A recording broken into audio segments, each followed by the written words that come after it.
Hello, everyone from St. Paul and from the offices at HACER. Here we are together again to talk about the best practices and particularly about what are our main recommendations to you if you want to implement some best practices. The intention here is to share what we learned along the road in the implementation of collaborations and resource sharing under the COVID-19 and what it is for us, what it's translated into what we are doing right now.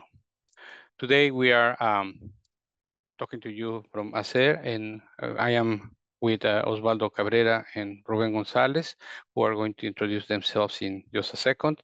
But first, I am Rodolfo Gutierrez, the Executive Director of HACER, and I'm very glad to be here and really happy to share with you our best practices. So Osvaldo, go ahead, introduce yourself. Thank you, Rodolfo. Hello, everyone. It's my pleasure to be here. My name is Osvaldo Cabrera, and I'm the Outreach General Coordinator in HACER. And it will be my pleasure to share with you all those experiences and information about the best practices during the COVID pandemic. And thank you very much. And now I pass my colleague, Ruben Gonzalez. Thank you. Hello, everyone. Hi, thank you, Rodolfo and Osvaldo. My name is Ruben Gonzalez. I'm the Public Health General Coordinator, and I have been working with HACER in the last almost 3 years in the COVID-19 project in Minnesota. And I'm very excited to talk about it, more about our best practices and this wonderful project. Thank you, Rodolfo and Osvaldo. Thank you, colleague. So yes, we are going to be talking about best practices. So I'm going to start sharing our presentation today that it's in PowerPoint, and hopefully it's going to be of use to you.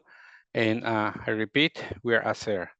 We're going to start telling you about us, and we are, as you heard already, our different capacities here, and we are leading this project since 2020, when the pandemic started. This is what we're going to be talking about. We are going to have a small presentation about who we are. Then we are going to let you know about Latinos in Minnesota, also because it's important for you to know that we are working basically with Latinos. And then we're going to be talking about best practices and the lessons we learned. Hopefully you find this engaging. So about HACER. HACER today is still the only Latino-driven organization, and we are specifically focused on research and evaluation and located in the upper Midwest. HACER was founded in 1988, initially as a program by CLUES. Back in time, it was Chicanos Latinos Unidos en Servicio.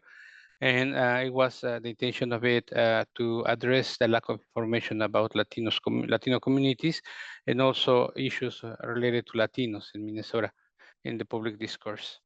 Since then, we've been growing and evolved in serving Latinos in Minnesota through research, focus groups, workshops, programs, and many much more things like outreach.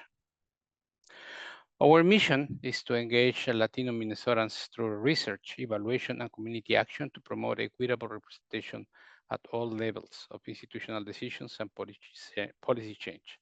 So we focus on research and evaluation, but also with an intention of serving the communities as soon as possible. Our vision, and this is what we wish to see in the future, is to see a Minnesota in which Latinos have pathways to justice and their voices and culture are lifted. So in a way, we are part of a community that we want us to be recognized within. Our staff, and I must confess, we do have still 2 people who are not here portrayed because we are still growing.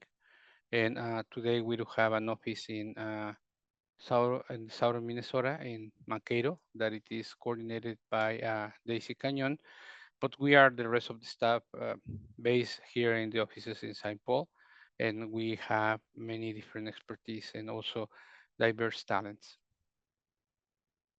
So very quickly, and here I'm gonna be asking my colleagues to help me out a little bit, is how did we become involved in COVID-19 work? And first, I need to say that because we are a community-based participatory research organization, meaning we look for the participation of the community in our projects, we have a lot of networks.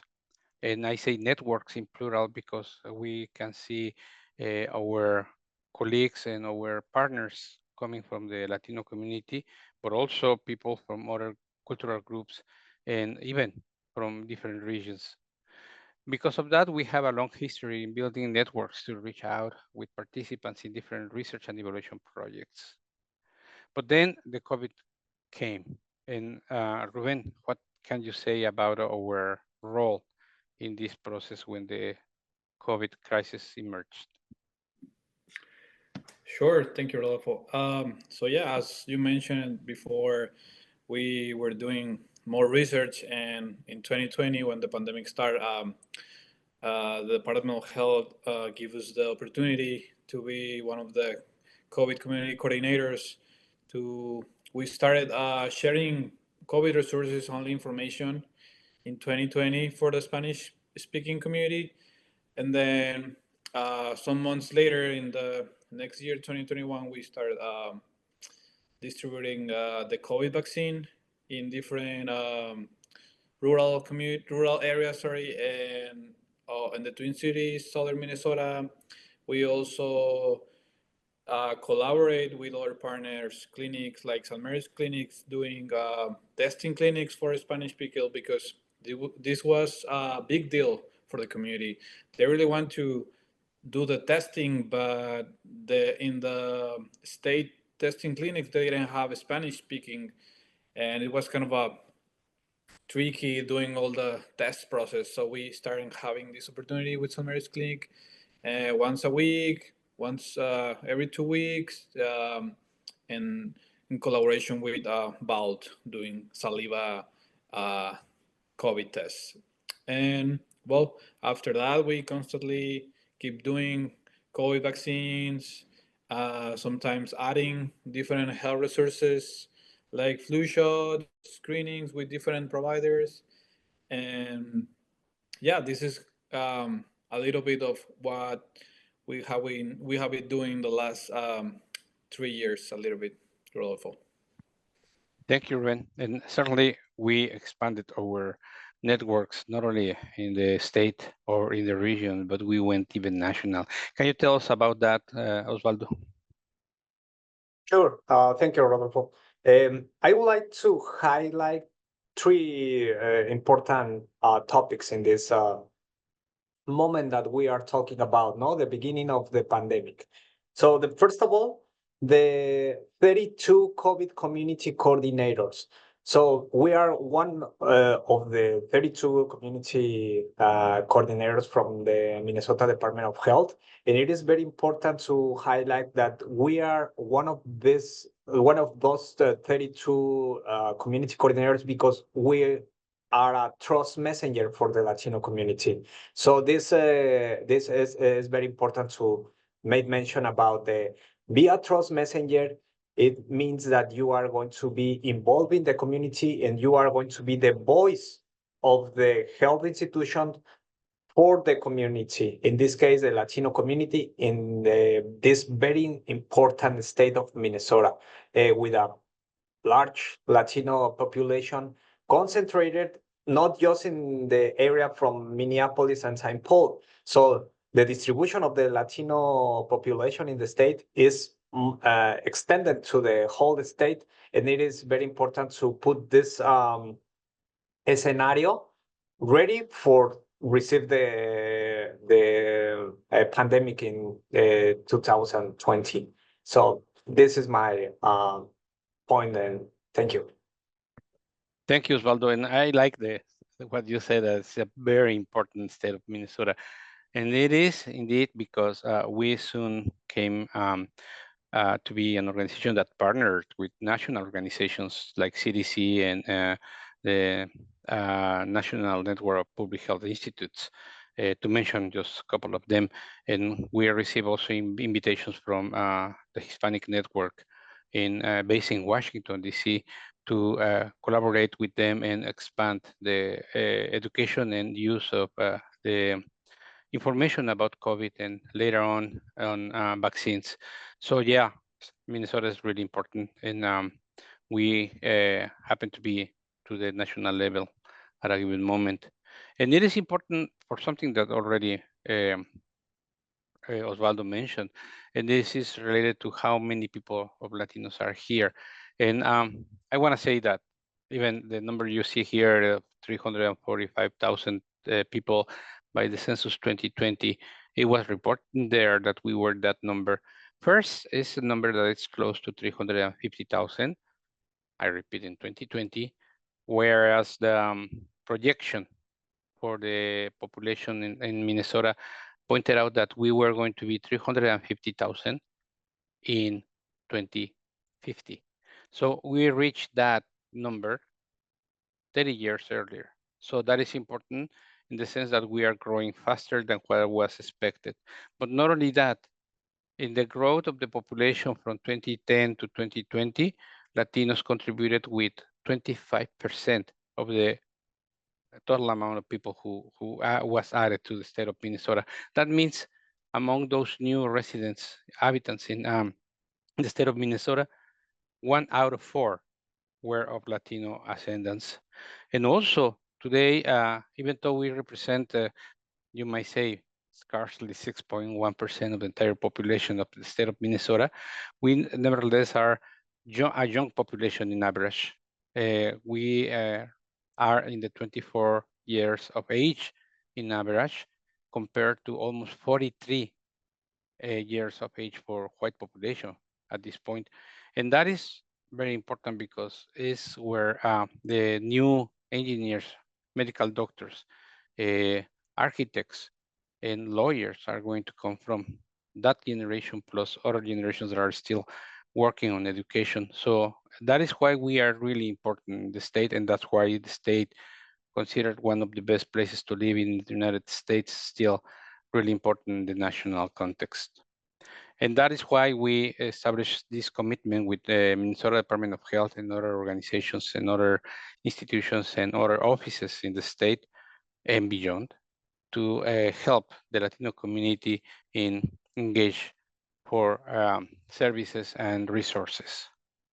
And that is how we identified what were the practices that worked for us. We are going to talk about 5 different practices we put in place and we use as a very good approach to our community that at least gave us very good results. The practice number 1 is to build capacity within our team to do the work. So we talk about roles, processes, and expectations.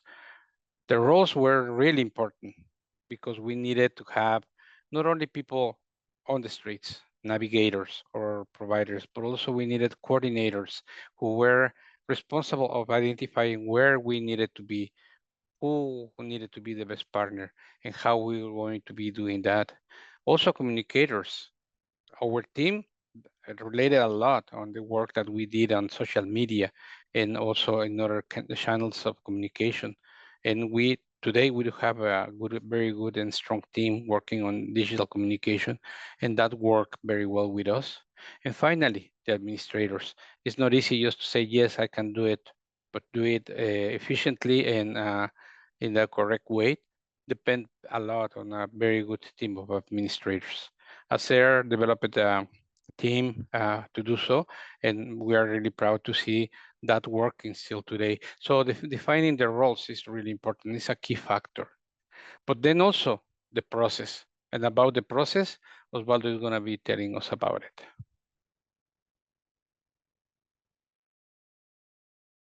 Yes, thank you, Rodolfo. This is a very important practice number 1 because the coordination. So when the impact of the COVID pandemic come with us, it was very important to the definition of the roles that apply for each of those the persons involved, the coordinators, navigators, communications, and administration. But at the same time, all together, we have to adapt our vocabulary, acknowledge about the pandemic, and what information was very important to transmit to the community. So in this point, it is very important to highlight the definition of the obligations or roles that play the coordinator and navigator and communicators, administrators.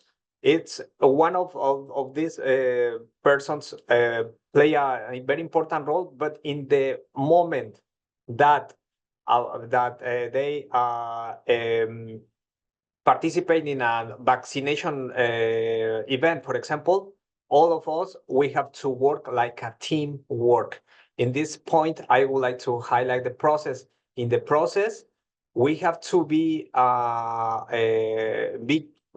we have to still open with the communication through all the levels of the participation in the team that participate for develop or implement this operation for vaccination or testing site. So this is my point for highlighting the process. Yeah, thank you, Osvaldo. And the processes, part of it is like the open line of communication was translated also into a hotline where people can connect it with us, but also help us in how to connect, as Osvaldo highlighted, importantly, among all these roles we were playing in, either coordinators, navigators, communicators, and administrators. So that line of communication was really key. But also we needed to have expectations. You want to talk about our expectations, Ruben? Sure, thank you, Rodolfo. It's important to don't be afraid to adapt to new ideas. Always, we recommend have a plan B ready. Little by little, we figure out that we need a plan B ready for the moment. Because, for example, when the new technologies come up, like start using the QR code for the registration for the vaccines, and we realize a lot of people didn't know how to use it, for example, and all their different phones like Androids didn't connect very well with the QR code. So we learn and we start using, or we still using, the paper registrations, and in Spanish and English, and that's like an example for you that you can learn, have ready a plan B. Also, just navigate new ideas, and we want to talk more about it. Be simple, better. Simple is better, sorry, and be more very clear with your information, flyers, and just be always ready for anything that come up. Right. And so it's important to underline, to be clear on expectations. So we cannot really commit on saying we know there are 400,000 people right now after the census and all what was added. So we are going to reach out the 400,000. That is not a clear expectation. It is not doable. But yeah, because of that, we need to establish some sort of expectation. But whenever they are not reached, we need to have, where we'll put it, Ruben, we need to have a plan B. So what is going to happen, how we are going to be doing it if we still have to do it and all that. So this is our practice number one, build capacity within our team to do the work. And anything you want to add, any of you, Osvaldo or Ruben?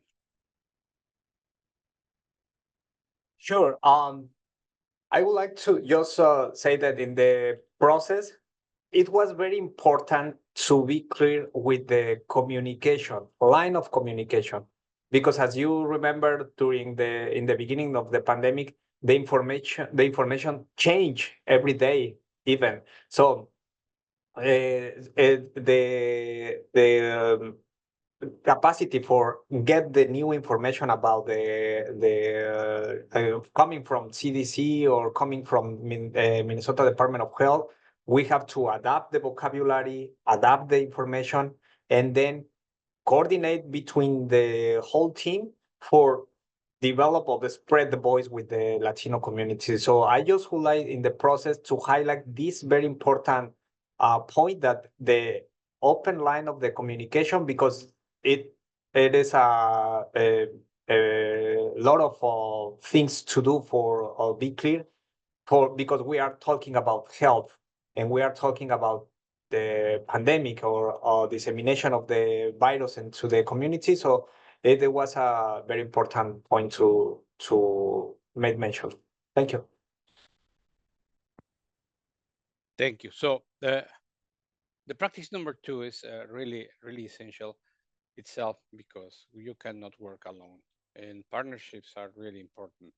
So to that point, the 3 main points within this practice that we learn about are that we need to be strategic, patient, and consistent.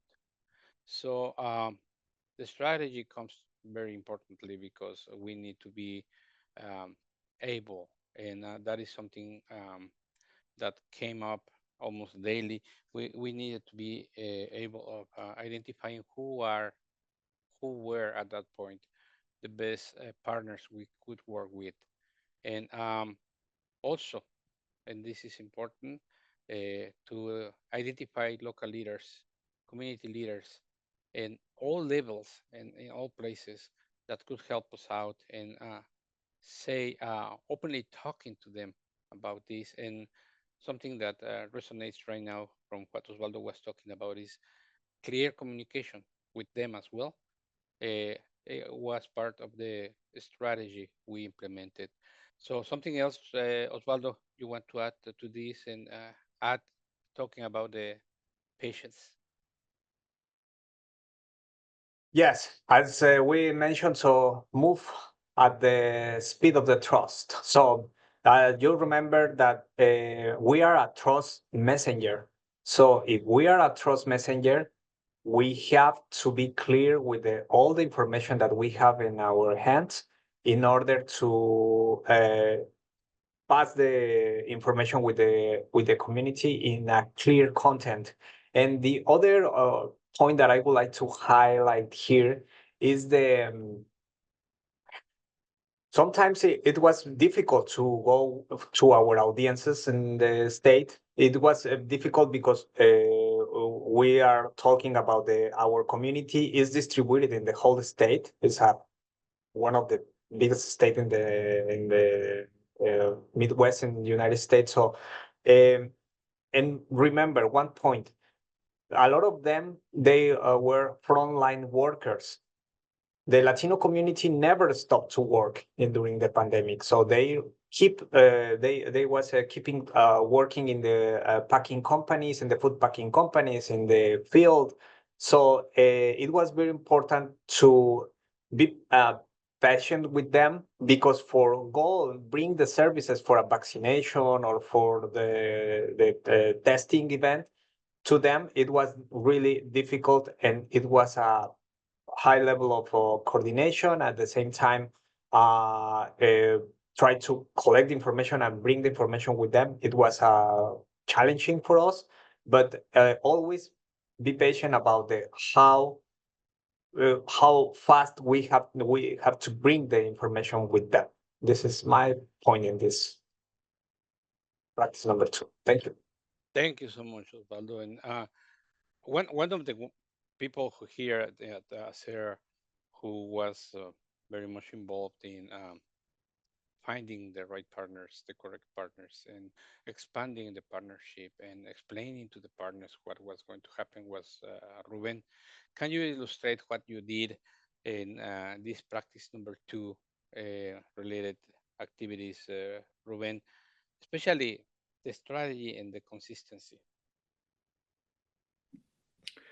Sure. Thank you, Rodolfo. It's a very important point, be strategic, and because we are that kind of organization that not only open the doors and wait for the community come for the resources. No, we looking for them and go to different locations that there are more of them, Spanish speaking Latino community, and we always looking for them to offer more resources available.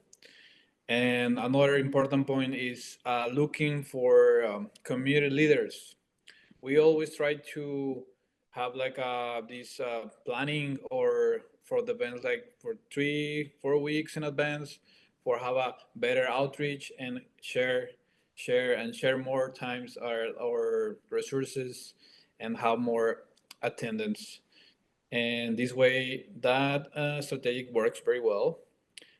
How you can find these community leaders? Normally are at the schools, different organizations, consulates, and we want to talk more about that of our partners, and be consistent about we mean about that. Show up when you mean you want to show up. If you don't have the time, if you don't have the resources, better say in advance you're not going. But if you're going, and if you want to offer something, just be responsible, be on time, be ready, and um, just give what you promised to the community and to your partners. Totally. But I remember series of anecdotes with Ruben when we were like looking to go to, I don't know, Fargo or to Moorhead or International Falls, and we didn't know how to. And so that is part of the patience, but also the consistency. We did have the opportunity of interacting with communities that we didn't even have an idea were there. But at the time, some organizations working with those communities got in touch with us because they happened to knew people who were Latinos and were in need of services there in Moorhead. And we ended working with people who were serving refugees and immigrants in Moorhead, who, by chance, I don't know, they had a lot of constituents who were Latinos. Remember that, Ruben? And at the end, we worked closely with them and generated this expansion in our network. It was really challenging. Yeah, that was one of our first experiences with community not Latino, and it was very rich, have a different community with us, and this connection opened more events with more community, and this is a good example. Like we always be strategic and be ready for more ideas and open. Yeah. Right. So the practice number 3 also, and is continuously talking about partnership. We talk about that already, but this is because it's essential. It's really essential. And I wanted to talk about this experience we did have with this organization serving uh, immigrants and refugees um, in Moorhead area, who happen to be a very good provider of information about Latinos in the area. So you need to expect the unexpected. So you need to be ready for whatever is going to happen and however it's going to happen, because so many times it might be like you could start thinking about one way as the only way you can walk through, but no, there are several ways that can take you to the last resource you need to go to. So that's why we need to expect the unexpected.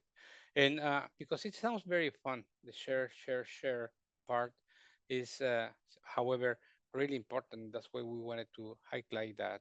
So, Ruben, what it is this share part? Because you were key component in our team to be sharing. Sure. It's very important, share that or communicate where you're gonna be, how you plan to have success in your events, or how you plan to share more these resources to the community. If you don't share. So we always in 1 week in advance or 2 or 3 days in advance that we know we're going to one place or to a market or school to, for example, we go in advance to share these like flyer resources and try to uh, be more out of we were expecting like, hey, we have these resources, we want the community come to us, or we go into the community to like votings, and yeah, this want a big example, share, and it works very well. Social media, partners, community leaders, everything or everywhere that you could share, just do it. And that goes also with the partners. I mean, we shared resources, contacts, and flyers with partners, but we share also different resources and also connections with other centers and places where people could come and organize events. So sharing goes everywhere. So that's why we emphasize share, share, share. And that also brings us to the point in which the relationship must be reciprocal. So sharing is goes different directions from us to them, from them to us.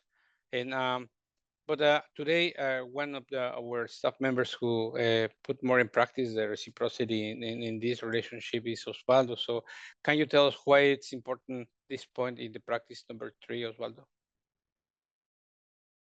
Sure, the relationship is uh, essential in the work that we uh, that we do during the pandemic. It is because um, we work with those community leaders, organizations, churches, schools, even other authorities in the state, and so we build a big connection of networking in order to not just receive from them, so share with them all the resources that we have and receive from them all the resources that they are. And we discover during the pandemic, in the way we discover that all the gaps or all the needs in the community, mainly in rural or greater Minnesota, we discovered that they doesn't have easy access for a healthcare system,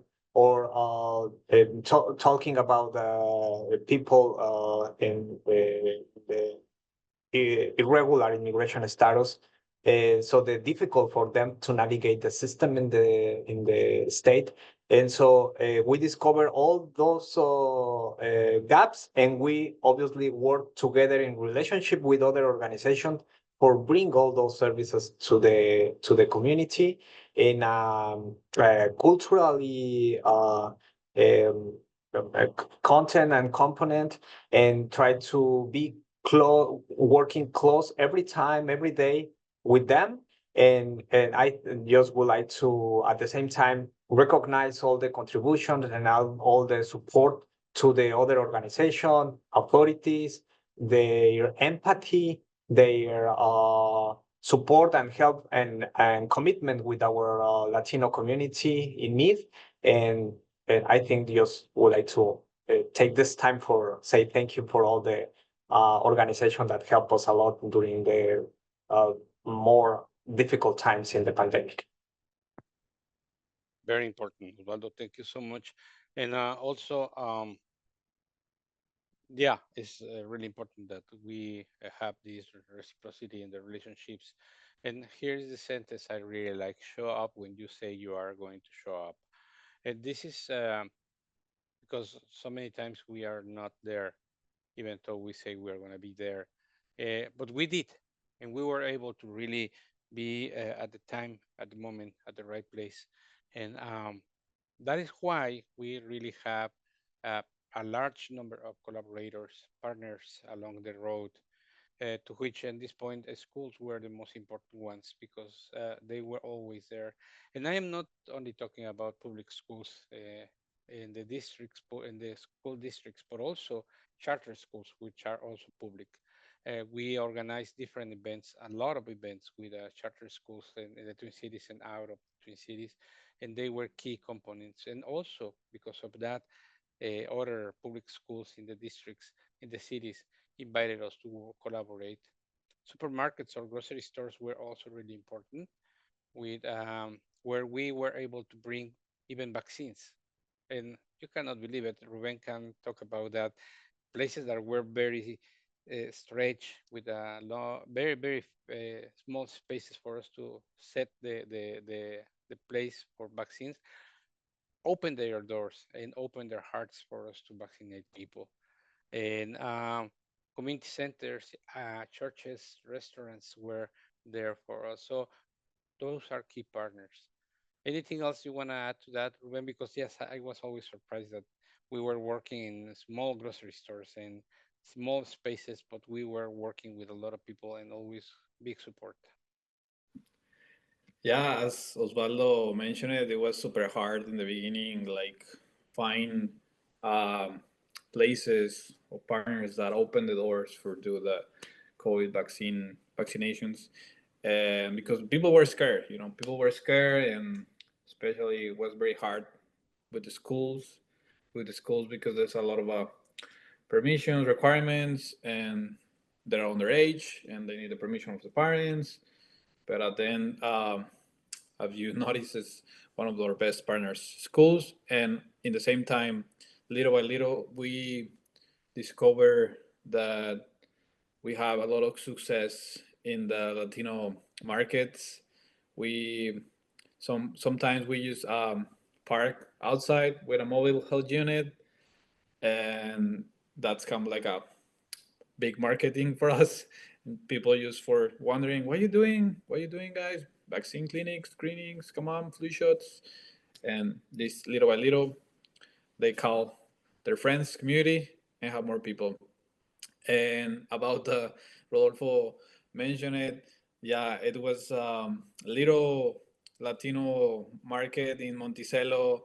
They opened the doors, they're really nice. But it was like super small, like 3 or 4 nurses, and we get like a 40, 50 people in a Sunday afternoon, evening, when it's more like affluence, for when the people getting used to more go to the groceries.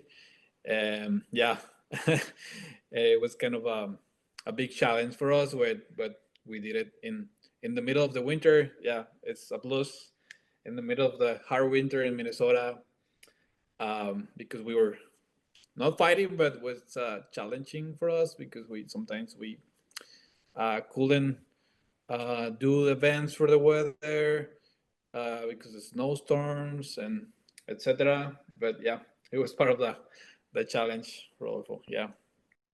And it was part of what we said before, adapting. And today, Osvaldo is a kind of the best example of how these relationships are still alive and how we need to keep on adapting. That's why this practice is very important to us. So, you want to add something to this, Osvaldo? Yeah, just when Ruben was talking, I was thinking about the operation of the event. So now it's really easy to talk about after to pass this long way.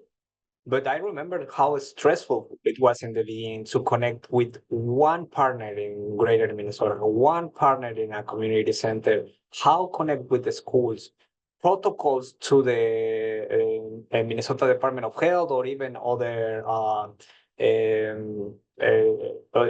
health organizations. So we have to follow step by step for bring the services in all those places: schools, supermarkets, community centers, churches, restaurants, offices, consulates, libraries, groceries. So now it's really, if you see the graphic, it's really easy to see the numbers. But when you imagine the coordination of one event during this winter times, and the distribution of information for invite to the community to participate, it was so challenging for us. And so I just would like to say that we never stop to work with with all those resources available now, and we keep continuing every day working together in order to not leave alone to the Latino community in the health system. Right. And beyond, Osvaldo today is the kind of person who goes and knock the doors. And fortunately, we are really fortunate that the doors are kept open for him and for the organization. And this is one of the best practices we keep on moving in our organization. The practice number 4, and we are almost there, is use any and all communication tools at your disposal. And this is really important. We were mentioning already a little bit about this. Well, Latinos, we are really special. There is no one single way for us to be reached. And this is because we are diverse. So we have a large diversity coming out not only from our even races or cultural kind of formations, because we are coming from 26 different countries, but also because we are from different social stratas and also cultural backgrounds in our own towns and all that. So we needed to establish some very creative and innovative ways to communicate. So we went for in-person outreach, but also social media and hotline. And we even used WhatsApp and also other tools to talk to people about what was important. We were lucky enough to participate in two documentaries portraying particularly what is the sense of the importance of communicating properly with Latino communities in their own language, in their own ways to talk and all that. But the materials in Spanish and say messages that are culturally appropriate must be there in a timely manner as well. And I think Ruben can tell us about the incentives, because that changed a lot how easy was or not to reach out with population. So what happened with the incentives, Ruben? Because something happened. Yeah, interesting topic. The Department of Health in partnership, sometimes with the CDC, offer give us the opportunity to have incentives. We start with $50 for vaccine for children and adults. Also, we have a extra funding for referrals. If you refer someone that want to get a shot, you also get a 25, sorry. And this, of course, increase the demand of vaccination and motivate the community, especially when we were in the third dose booster. Yeah, the first booster. The third booster, the incentives motivate the community who didn't took any of the shots. So we start increasing the vaccination, but in the same time we have this question like, are we, if this not the best way to sharing the resources to the community, because we're trying to educate the community to take care of themselves, to protect their families, to protect themselves, but we are paying them.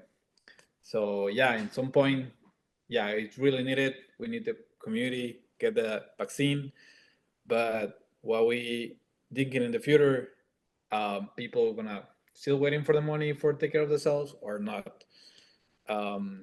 So we do still having this question, but yeah, of course the numbers they're like very extreme with incentives and without incentives. So mostly of the time we have incentives. Another semesters we didn't, and the last opportunity we have the last 3 months offering incentives again, and we have huge events like 150 doses, and right now we don't have that incentives, and so it's double efforts to accomplish these goals, but we still doing with the small amounts. Of course, we're still doing it. Yeah, and we were talking about not only economic incentives. Today we are trying to work on non-financial, non-economic incentives to keep on attracting people. But something really important is the information. So that's why we stated that materials in Spanish are critical and they must be timely. So what can you add to that, Osvaldo? Sure. In this practice and topic, it is very important to recognize the challenge to fight against the fake news fight against all the myths around the vaccines or about around the COVID. So as you remember, when we was working in the dissemination of information, it was very common to listen stories about the beliefs in the Latino community about the vaccine or the COVID. All those fake news that circulate in the environment or in the social media, it was a big challenge to fight against. So in this practice, it is very important to highlight that in the health scenario, you have to work with the correct information, protocols, and try to put in a Spanish culturally appropriate materials, and then not just share the flyers or share the post on all those things. So try to communicate one by one in order to spread the voice correctly about in this case about the COVID, but not just in this case or in other health issue. You can use this practice number 4. And I just was remember when we designed the materials for Pass the Voice, what vocabulary we are going to use for share this information, because some techniques in the health vocabulary is very difficult to navigate for the Latino community.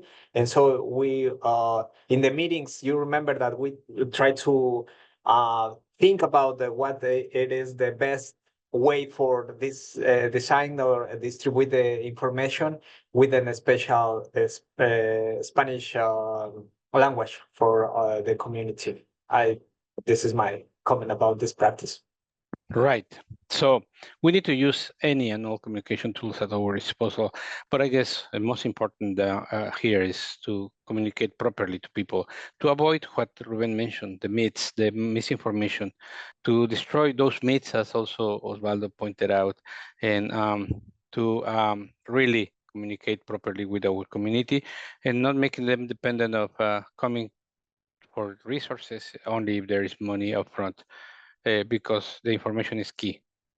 And finally, our practice number 5, and I guess also crucial here, we need to use the data to inform the work. We are a community-based participatory research organization. We do research, we do evaluation, we generate data, we generate information. But we need to use that information not to manipulate, but to inform the work we do. Not to bring just say, let's be beyond these numbers or just like the new challenge. No, but the data has to be telling us how we can do better for our communities.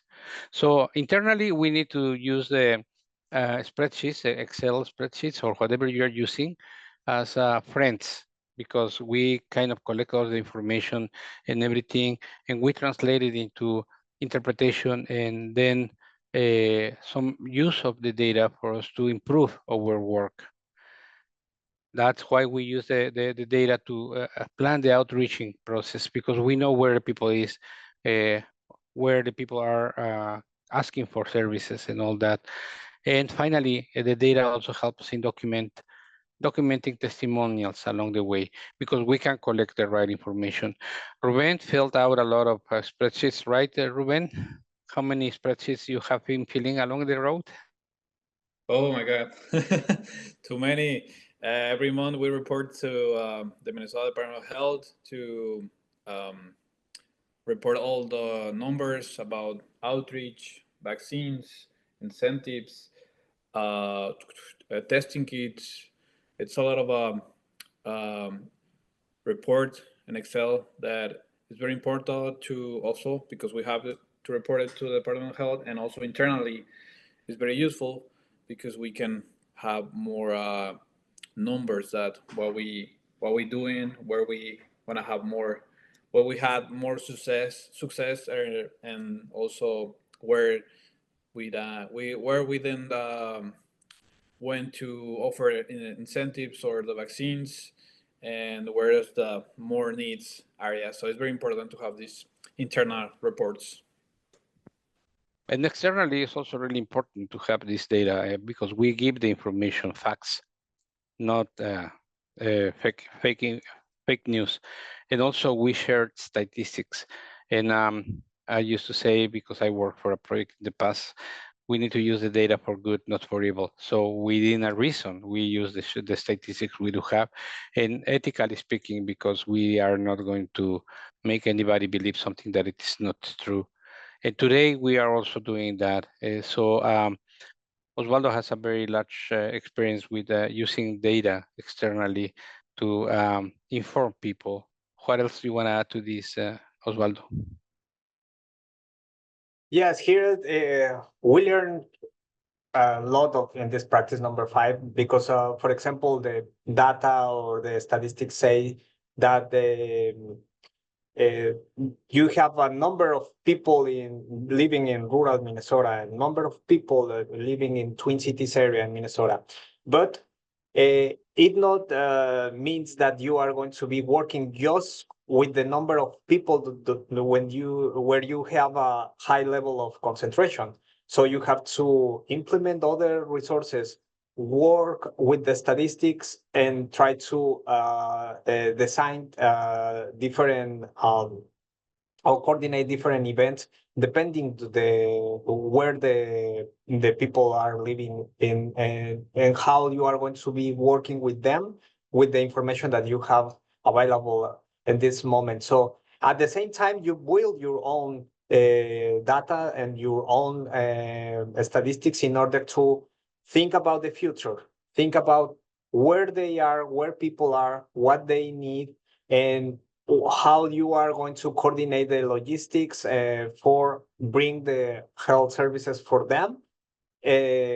But see correctly the statistics, see correctly the data in order to take the correct decisions at the moment to bring the services. So no necessary to work with the number of the people living in one location or city or county. So remember that the other small towns or small counties are very important too. When you are fighting with this virus, in the COVID during the hardest days during the COVID pandemic, you have to be strategic in order to try to bring the services for the whole communities and use the statistics and data correctly for take the best decisions for do that.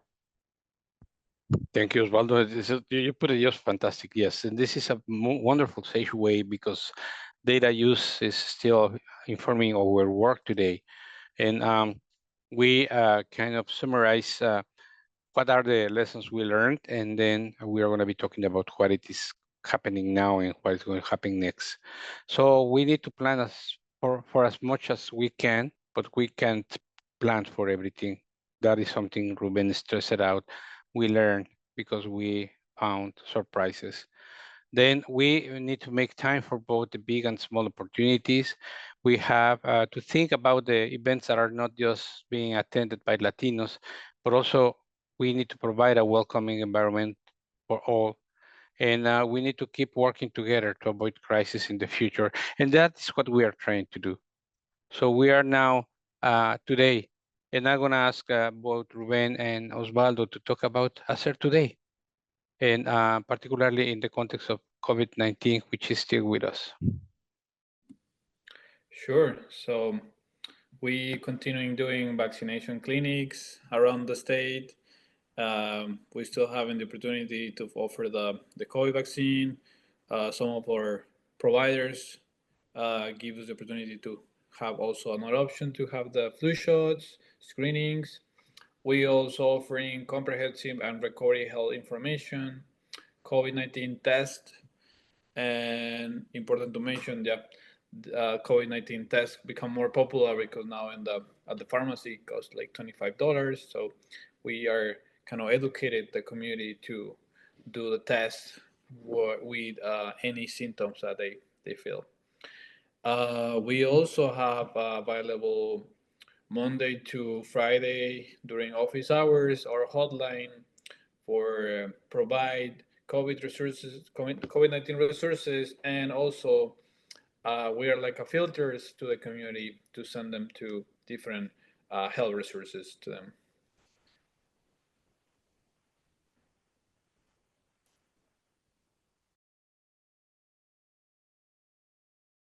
Osvaldo? Sure. Yes, I would like to highlight here that the events are not just only for Latinos.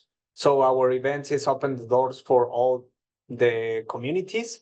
And I'm so proud to say that our events attend Hmong communities, Somali communities, African communities, Korean communities, and it is very important to highlight this.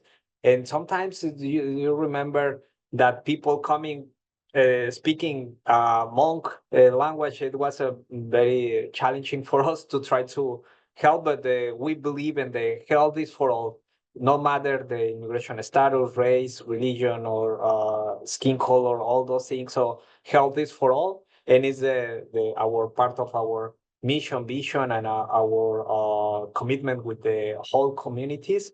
And so just to say that all the events that we offer, we expect always all communities and not just Latino communities. Also, we're trying to join efforts with different partners to give more resources, be more attractive to the community. We know COVID-19, it's a complicated topic. The community is kind of like tired about it, but that's why we try to be more attractive to them. Yeah. We are attractive. We are handsome people here. So we are attracting a lot of interest, obviously. But also we are working, as you both well mentioned it, we are keep on working on what we learned, how to work about COVID-19. And one addition we are having today is we are working with the MDH as well on long COVID and the after COVID consequences, because we know it's important. And all this is something we wanted to share with you. And we are going to leave this recording for you to use it if you consider it convenient. And also, if you want to contact us and follow up with us, here we are going to be for you. And these are the partners that supported us along this road: the Department of Health, CDC Foundation, Anoka County, Ramsey County, and the Health Resource and Service Administration were there with us. And today, this presentation is possible thanks to the support of the National Network of Public Health Institutes. And you are going to know about more. You are going to know more about this, certainly. And at this point, we are continue with our commitment on serving the Latino community in Minnesota and beyond, with our work, to which I am really profoundly thankful to my team. We are a large team of people working on this, and part of our coordination comes in the shoulders of Ruben and Osvaldo, but we are a large team working on this, and I am thankful to them. You saw their pictures in the one slide that was shown previously, but in particular, Hannah Bibliowicz and Angeles Juarez, they have been there for you, and they are going to be there for you guys. And please, if you recognize them, please say thank you, because they also gave their souls in support of the communities, as we are committed to keep on doing it. And again, thanks to our team. And if you want to contact us, this is our general email address and our phone number. And also, you can visit us here in St. Paul, Minnesota, or visit our website at hacer-mn.org. So just to say goodbye, anything else to add, Osvaldo or Ruben? Yes, just really quick, recognize the work of all the volunteers that participate in the events. Right. So they made a great job during the pandemic. They offered their time, they offered their commitment, and their help to the Latino community, in this case, and the whole communities. And it was a really great experience to work with this large of number of volunteers. So thank you very much to them. Yeah, thank you everyone for this amazing work that we have been doing the last 3 years, and I hope these best practices help a lot of community and organizations in the future. And certainly, we do have more to see. I mean, another crisis are going to come, unfortunately. That is the human condition. Now we do have some practices we learn about, and we hope that we are going to be able to serve better our communities, learning from the past and not forgetting what had happened. To do that, that's why we are here, and that's why we share this. Very grateful with my team. Thank you so much, Osvaldo. It's a pleasure always to be with you in these kind of events. Thank you so much, Ruben. Likewise, thank you for being here and to be part of this team from the beginning. Without you, HACER wouldn't be here. And please follow us on our social media. And remember, ask. That is the most important part. And share, share, share.